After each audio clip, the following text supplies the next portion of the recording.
तर मुंबई पुणे एक्सप्रेसवेवर सिंधुताई सपकाळ यांचा रुद्रावतार पाहायला मिळाला। खंडाळ्याजवळच्या टोल नाक्यावर सिंधुताई यांनी आयआरबीच्या अधिकाऱ्यांना चांगलंच धारेवर धरलं। आणखी किती बळी घेणार असा संतप्त सवालही त्यांनी अधिकाऱ्यांना केलाय। आणि रात्री एक्सप्रेसवेवर 2-3 ठिकाणी अपघात होता वाचले। सिंधुताई मुंबईहून पुण्याला जात असताना त्यांनी हा प्रकार पाहिला आणि त्या संतप्त झाल्या। दरम्यान 8 दिवसात याबाबत उपाययोजना केली नाही तर हजारो लोकांसह रस्त्यावर उतरणार असल्याचा इशाराही सिंधुताईंनी यावेळी दिलाय। ते दृश्य आपण या ठिकाणी पाहत आहोत। उरसे टोल नाक्याजवळची दृश्य आहे।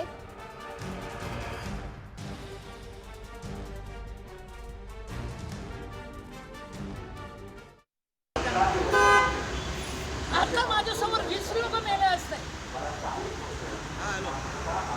एक तरी लाईन सोडा की मागे पाठवून द्या तिकडे। त्या भरपूर ट्रॅफिक मध्ये झालेल्या त्या गाड्या राईट लेनला चालतायत, जरा त्यांच्यावर लक्ष द्या नाही। उद्यापासून तुमचं मेहनत 8 दिवसाची मुदत।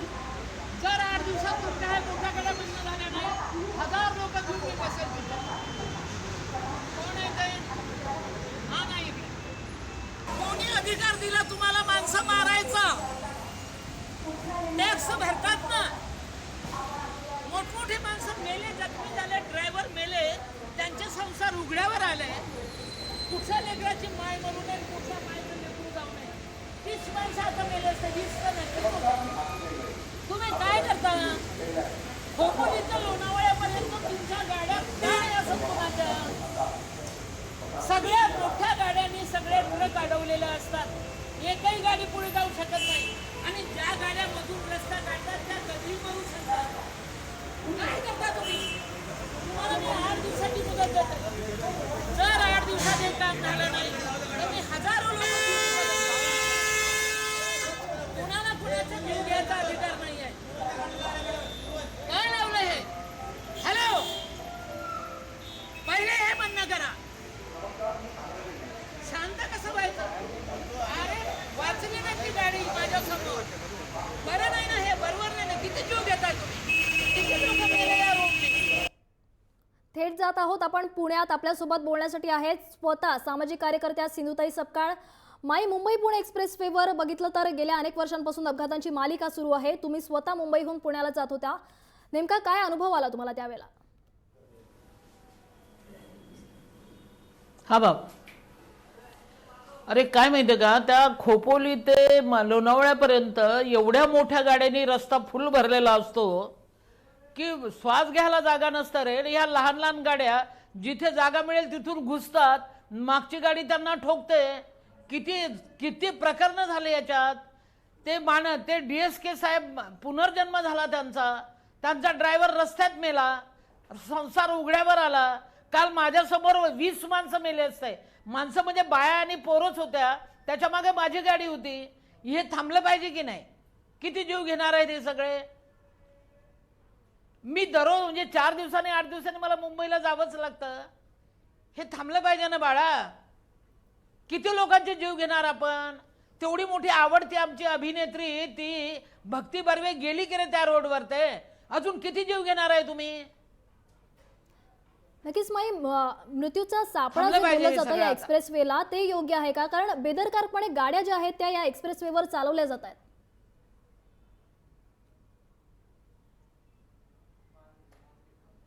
ते खोपोली ते लोणावळा तर सगळ्या मोठ्या गाडीने रोड भरलेला असतो, एक गाडी पुढे जाऊ शकत नाही। काल पाऊण तास लागला तेवढा मला रन काटायसाठी, आणि प्रत्येक जण जीव मुठीत धरून बाहेर पडतो। मोठ्या गाड्या अजिबात मानायला तयार नाही। लहान गाड्यांसाठी एक तरी लाईन सोडा ना तुम्ही। उद्याला ॲम्ब्युलन्स असू शकतं, बिमार असू शकतं, कोणाचा जीव जायचा त्या रोडवरती। किती जीव गेलेत? काल माझा पण जीव गेला असता, माझ्या डोळ्यासमोर 20 लेकरं बाळ मेले असते। हे थांबलं पाहिजे की नाही? माई, तुम्हाला असं वाटतं का आयआरबीच्या अधिकाऱ्यांना आणि कॉन्ट्रॅक्टर्सना या मृत्यूंना जे बळी पडतात या एक्सप्रेसवेवर त्यांना त्यासाठी या अधिकाऱ्यांना जबाबदार धरलं पाहिजे?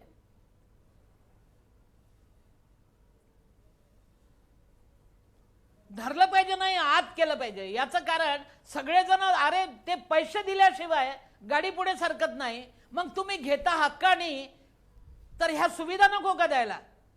सगळ्या मोठ्या गाड्या मनमानी करतात, यांचं काळं कुत्रं नसतं रस्त्यावर। ते कुठला पोलीस नसतो, कुठलं त्यांचं वाहन नसते, कोणी अटकाव करणारा नसतो. सगळे एकापुढे एक घुसतात.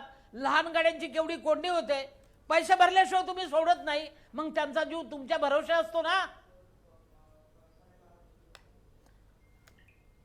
माई, या एक्सप्रेसवर आजपर्यंत अनेक बळी गेले आहेत, मात्र सरकार ठोस उपाययोजना काही करत नाहीये, केवळ आश्वासनं दिली जातात. सरकारकडून तुमच्या नेमक्या काय अपेक्षा आहेत?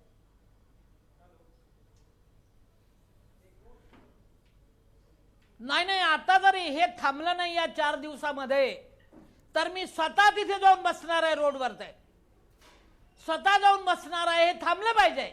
बाद झालं जीव घेणं. किती गरीब मरतायत. अरे कोणाची मोठ्यांची नोंद तरी घेतल्या जाते? गरीब दररोज मरतात त्याची नोंद घेतल्या जाते का? मी तिथे जाऊन बसणार आहे. असं मरण्यापेक्षा ठोकर खाऊन तिथे रोडवर बसून मेलेलं चालेल. बिलकुल कोणाचे संसार उद्ध्वस्त करू नका. माई, तुम्ही जेव्हा त्यावेळेला प्रवास केला त्यावेळेला तुम्हाला काही सुविधा दिसल्यात का? कारण फक्त सुविधा देऊ अशी आश्वासनं जी आहेत ती सरकारकडून देण्यात येतात.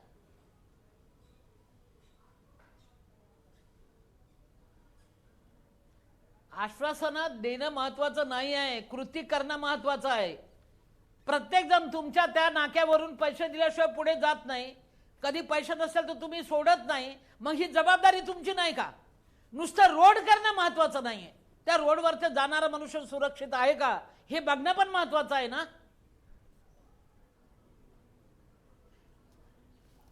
माई, जर बघायला गेले तर कोट्यवधी रुपये लोकांकडून वसूल केले जातात. टोल नाक्यावरही वसुली होते, मात्र योग्य त्या सुविधा आहेत सुरक्षेच्या दृष्टीने त्या लोकांना दिल्या जात नाहीये. एखादं हॉस्पिटल देखील या एक्सप्रेसवेवर नाहीये. काय सांगाल, काय प्रतिक्रिया तुमची यावर?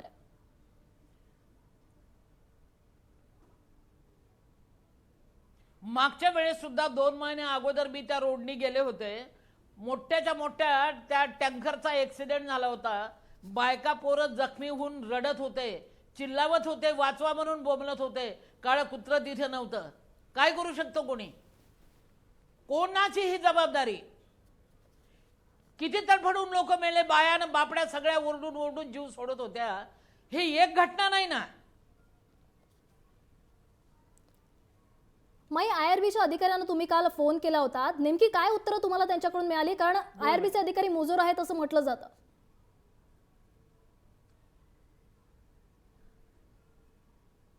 अरे कुठलाही ऑफिसर तिथे नव्हता. सगळे टिंगू मिंगू होते. ते काय करणार आहे? नोकर लोक काय करणार आहे? मोठ्या बापाने त्याची नोंद घेतली पाहिजे, ती घेतल्या जात नाहीये. काय करणार आहे ते लोक? सगळे घाबरून गेले मी ओरडल्यानंतर. नुसतं घाबरून आणि ओरडून चालणार नाही, कृती करणं महत्वाचे आहे. मोठ्याने ही नोंद घ्यावी. 4 दिवसानंतर मी तिथे जाऊन बसते त्या रोडवर. ते बस झालं जीव घेणं. आता कुठल्याही मायचं लेकरू मरू नये, कुठली माय लेकराला सोडून देवा घरी जाऊ नये, ही माझी अट. सगळ्यांना जगण्याचा अधिकार आहे. बाद झाली मनमानी. आता थांबलं पाहिजे हे सगळं. माई, प्रसिद्ध बिल्डर DS कुलकर्णी यांचं म्हणणं आहे की माईंच्या आंदोलनाला आमचा पाठिंबा आहे. कधी तुम्ही हे आंदोलन करणार आणि काय पवित्र असेल तुमचा?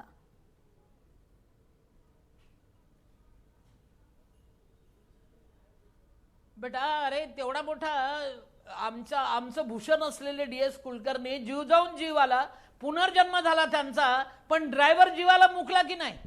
ठीक आहे, DSKनी त्यांचा संसार उघड्यावर येऊ दिला नाही. काय झालं असतं दुसऱ्याच्या ड्रायव्हरचं? बायका पोरं उपाशी मेले असते ना. हे किती दिवस चालणार आहे लोन? आता थांबलं पाहिजे हे सगळं. सगळ्यांना रस्ता मोकळा झाला पाहिजे. एक लाईन तरी तुम्ही मोकळी ठेवा ना. संपूर्ण मनमानी करतात ट्रकवाले, हलत नाहीत आणि बारीक बारीक सामटीतून गाड्या घुसतात. मागची गाडी त्यांना ठोकून मोकळे करते, हलताच येत नाही. ह्या मोठ्या गाड्यांना थांबवलं पाहिजे. नाही सहन करणारे. डोळ्यासमोर काल माणसं मेले असते माझ्या. बाया आणि लेकरं झलकली गाडी, दरीत गेली असती गाडी. ती अजिबात मोठे ट्रक लाईन सोडत नाही. आणि कोणी अधिकार दिले ट्रकवाल्यांना? एका सगळेचे सगळे एका लाईननी चालतात, हातात हात घालून चालल्यासारखे. जीवाची पर्वा नाही. माई, या एक्सप्रेसवेवर अनेकांचे बळी देखील गेले आहेत. काय वाटतं तुम्हाला, सरकार असंवेदनशील आहे का?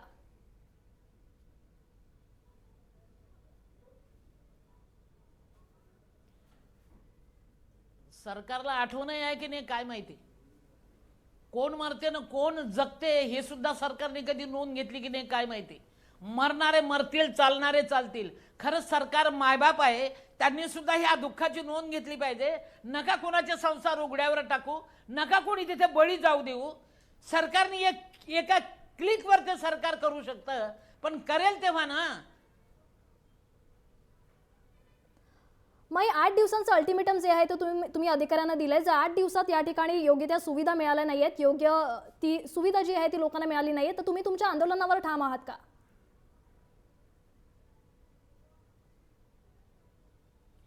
नक्की. मी माझ्या समोर मायलेकर मेलेले पाहू शकत नाही आणि त्या रोडनी मला सतत जावं लागतं. आता परत मी 22 तारखेला चाललंय मुंबईला.